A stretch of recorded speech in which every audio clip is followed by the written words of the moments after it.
Shalom, berjumpa kembali dengan channel Klavos Sukacita. Saya akan membagikan kebenaran firman Tuhan di hari ini terbaca di dalam kitab Esra pasal 9 ayat 10 dan ayatnya yang ke-11. Sebelumnya mari kita berdoa. Ya Tuhan Yesus Kristus, Tuhan dan Juru Selamat kehidupan kami, di saat ini kami akan membaca, mendengar dan merenungkan kebenaran firman-Mu. Karena itu tuntun kami dengan kuasa Roh-Mu Kudus, singkapkan firman-Mu bagi kami, agar kami mengerti, memahami kehendak Tuhan, dan melakukannya tepat seperti yang kami dengar. Demi Yesus Kristus, firman yang hidup, kami berdoa. Amin. Sekali lagi bacaan kita di dalam Esra pasal 9 ayat 10 dan 11. Demikian firman Tuhan, tetapi sekarang, ya Allah kami, apa yang akan kami katakan sesudah semuanya itu? Karena kami telah meninggalkan perintah-Mu yang Kau perintahkan dengan perantaraan hamba-hamba-Mu para nabi itu, dengan berfirman, negeri yang kamu masuki untuk diduduki adalah negeri yang cemar, oleh karena kecemaran penduduk negeri, yakni oleh karena kekejian yang mereka lakukan dengan segala kenajisan mereka di segenap negeri itu dari ujung ke ujung. Demikian firman Tuhan. Dikatakan berbahagia adalah setiap kita yang telah membaca, mendengar, merenungkan dan melakukan firman di dalam kehidupan setiap hari. Pemirsa channel Klavos Sukacita, bacaan kita hari ini saya memberikan tema kekudusan hidup. Kekudusan hidup. Esra pasal 9 ayat 1 sampai ayatnya yang ke-11 menjadi satu bagian dari doa Esra untuk memohon pengampunan dosa atas apa yang telah dilakukan oleh umat Israel yang berada di pembuangan. Melalui Nabi Yeremia, Allah telah menubuatkan bahwa Israel akan dihukum dalam pembuangan di Babel selama 70 tahun. Dan dalam kurun waktu yang sedemikian panjang itu, Israel diperkenankan Tuhan untuk tinggal di daerah Babel itu, melakukan segala pekerjaan mereka, membangun rumah, membangun kehidupan mereka di tempat di mana mereka sementara dihukum oleh Allah untuk menjadi budak di atas tanah Babel itu. Tetapi satu yang diingatkan, bahwa sekalipun mereka berada di tanah atau tempat di mana mereka akan berjumpa dengan orang-orang yang tidak takut Tuhan, hidup tidak menyembah Tuhan Allah, hidup tidak melakukan perintah Allah, tetapi Israel harus mengkuduskan diri mereka, hidup mereka, supaya mereka tetap harus bisa membedakan diri mereka antara umat yang diberkati dan memiliki Allah yang hidup dan orang-orang ataupun sekeliling mereka yang tidak takut Tuhan atau hidup dalam kecemaran. Hal itu ditekankan oleh para nabi, tetapi juga oleh Esra yang sebagai imam, tapi juga sebagai ahli Taurat yang berdiam di tengah-tengah orang-orang Israel yang sementara berada di dalam pembuangan. Esra mendoakan kehidupan orang Israel berkenan dengan pelaporan yang disampaikan bahwa ada di antara orang-orang Israel yang tidak saja mereka hidup di atas tempat atau tanah di negeri Babel, tetapi justru mereka mengawinkan diri mereka ataupun anak-anak mereka dengan orang-orang yang tidak takut akan Tuhan, sehingga akhirnya mencemarkan kehidupan mereka.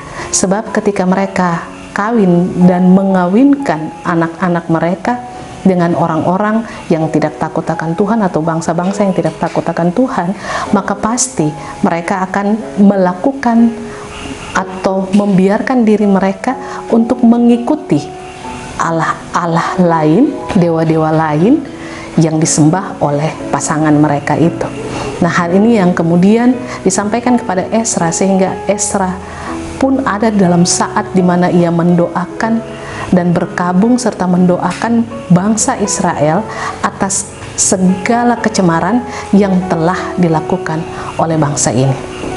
Pemirsa channel Klavos Sukacita yang diberkati Tuhan, apa yang dilakukan oleh Israel menyebabkan mereka dihukum karena mereka tidak hidup setia dan taat kepada Tuhan. Penghukuman yang berlaku atas mereka itu selama mereka berada di pembuangan, diperbudak oleh bangsa Babel adalah selama 70 tahun.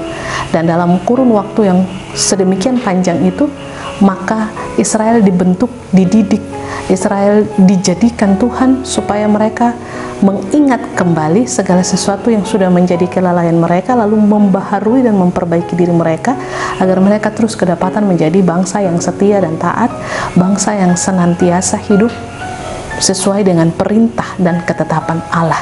Dengan demikian, apabila mereka hidup dan terus melakukan apa yang menjadi perkenanan Allah bagi mereka, maka pasti ada saat di mana Allah membebaskan mereka, dan ada saat di mana Allah memulangkan mereka kembali ke tanah asal mereka, yakni ke Yerusalem. Dan nantinya oleh Ezra sendiri akan memimpin pasukan ataupun golongan yang kedua dari orang-orang yang berada di pembuangan untuk kembali ke Yerusalem tepatnya. Pemirsa channel Klavos Sukacita yang diberkati Tuhan, kekudusan hidup itu sangat penting. Ketika kita hendak berjumpa dengan Tuhan, maka penting bagi kita adalah memiliki kekudusan di dalam kehidupan kita. Karena Allah kita adalah Allah yang kudus. Dia hidup, dia kudus. Dan karena itu, setiap orang yang hendak berjumpa dengannya, maka kita pun juga harus mengkuduskan diri kita, sehingga ketika kita berjumpa dengan Allah, maka tidak ada batasan atau hal-hal yang menghalangi kita untuk meminta ataupun untuk berseru kepadanya, untuk memuji Dia, dan untuk bersekutu dengan Dia. Kekudusan sesuatu yang harus dimiliki oleh setiap orang percaya, karena kita sudah ditebus oleh darah Kristus sehingga kita sudah kudus di hadapannya. Dan kalaupun pada akhirnya dalam menjalani kehidupan kita, kita sering jatuh bangun dalam hidup kita, itu pertanda bahwa kekudusan yang kita miliki tidak berimbang dengan pikiran kita yang belum terus ditransformasi oleh Roh yang sudah baru di dalam kehidupan kita. Oleh karena itu perlu bagi kita untuk terus menyadari dan membangun sebuah kesadaran bahwa kita sudah dikuduskan oleh Tuhan, kita sudah dibersihkan oleh Tuhan, kita sudah diselamatkan oleh Tuhan. Dan oleh sebab itu, keselamatan yang sudah kita peroleh dari Tuhan itu pun juga harus senantiasa kita isi dengan firman yang membuat kita sendiri terus mengalami kekuatan, terus mengalami kebangunan di dalam kehidupan kita, terus mengalami pembaharuan di dalam kehidupan kita, yang akhirnya menuntun akal budi kita, pikiran atau jiwa kita itu selaras dengan kehidupan kita yang sudah suci karena dibaharui oleh darah Kristus itu. Nah, ini pun juga yang kemudian ditekankan Allah kepada bangsa Israel. Sekalipun mereka ada di tanah pembuangan dan berjumpa dengan orang-orang yang tidak takut Tuhan, tetapi mereka harus tetap menjaga kekudusan, karena mereka adalah milik Allah yang sudah diselamatkan oleh Allah, menjadi milik Allah yang sudah ditebus ataupun yang sudah diselamatkan oleh Allah dalam perjalanan kehidupan mereka sampai hari di mana mereka berada. Dan hal itu pun juga mengingatkan kita di hari ini bahwa kita sudah ditebus oleh Tuhan, kita sudah diselamatkan oleh Tuhan.